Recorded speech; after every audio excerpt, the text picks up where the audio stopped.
দেখো বন্ধুরা, আলু পটল দিয়ে চিংড়ি মাছের একটা তরকারি হচ্ছে, একটা রেসিপি হচ্ছে। খুব সুস্বাদু লাগে খেতে। হয়ে গেছে, এটা দারুণ সেন্ট বেরিয়ে গেছে।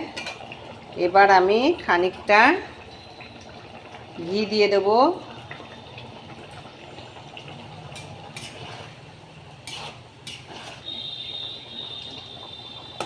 দেখতেই পাচ্ছ,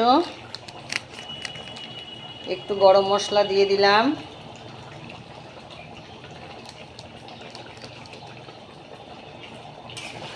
ওহ, দারুণ লাগছে, গন্ধটা দারুণ সেন্ট বেরিয়ে গেছে।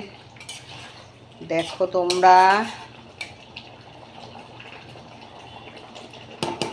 এটাকে বলে আলু পটল চিংড়ি মাছ দিয়ে রসা। দারুণ লাগে খেতে, অসাধারণ একটা রেসিপি। তোমরা লাইক কমেন্ট করো, শেয়ার করো, আর আমার চ্যানেলে যারা নতুন তারা প্লিজ সাবস্ক্রাইব করে দিও। ঠিক আছে, আমি গ্যাসটাকে অফ করছি তাহলে।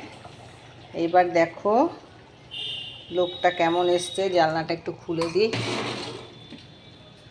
লোকটা কেমন এসছে দেখো।